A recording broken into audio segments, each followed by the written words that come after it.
Muy buenas, hoy voy a explicar una cosa muy simple, muy básica, pero que todos deberíamos saber a la hora de querer jugar al disc golf. ¿Qué tipos de discos hay? Hay 4 tipos de discos, básicamente. Están los putters, están los de media distancia, están los fairway drivers y están los distance drivers.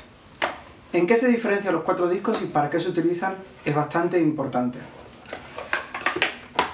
La diferencia entre los discos es básicamente el ancho del disco y la aerodinámica que tiene el disco. O sea, qué tan bien el disco corta el aire.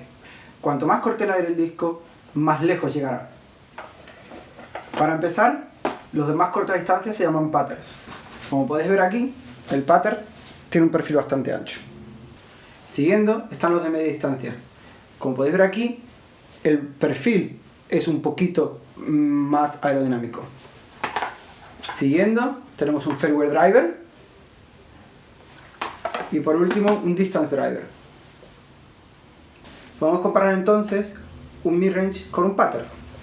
Como podéis ver, el putter, que es el naranja, tiene un perfil bastante más ancho.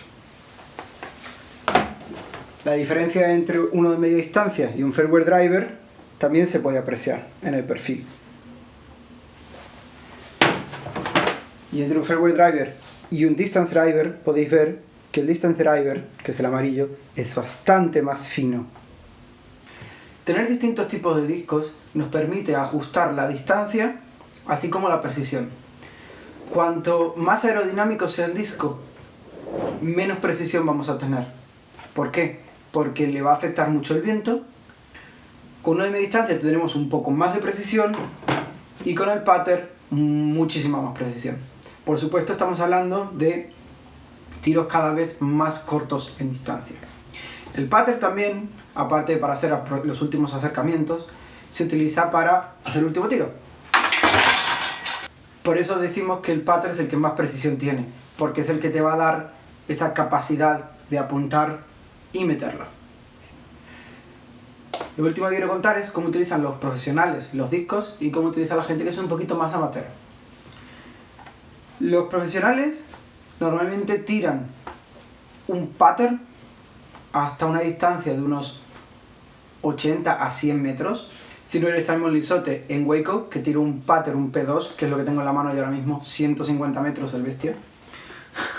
Luego tiran los midrange entre 80 y 100 metros, los fairway driver entre 90 y 110, y a partir de 110, 120 pues ya van tirando un distance driver. ¿Por qué hacen eso? Porque cuanto más lento sea el disco, como he dicho antes, más precisión van a tener. Y los amateurs, que no tenemos esa distancia, pues por lo menos yo tiro un putter hasta 60-70 metros. Es la distancia donde me siento cómodo tirándolo, que digo, vale, tengo una precisión bastante adecuada. Luego voy a utilizar uno de media distancia hasta unos 80 metros, un fairway driver hasta unos 90-95 y un distance driver a partir de 95-100 metros. Mi distancia máxima actual a la hora de grabar esto son 120 metros, o sea que no nos exageremos mucho, yo no tiro tan lejos, pero bueno, eso es más o menos lo que yo utilizo y cómo lo utilizo. Bueno, pues muchas gracias por el vídeo. La verdad que nosotros, Manolo y yo, no somos los mejores, pero estamos intentando hacer lo posible para mejorar cada día y también llevar un poquito lo que es la información que recabamos de distintos sitios, tanto en inglés como en alemán, y la gente que nos enseña, para ponerla en español para cualquier persona que quiera aprender, que tenga la oportunidad de hacerlo. Y por supuesto, si os ha gustado, darle a like, suscribir y compartirlo, que ayuda mucho. Y si tenéis preguntas, por favor, escribirnos. Nos podéis escribir aquí mismo en el chat, nos podéis dejar un comentario, me podéis encontrar por Instagram, por Facebook, por Twitter. Así que nada, muchas gracias y hasta la próxima.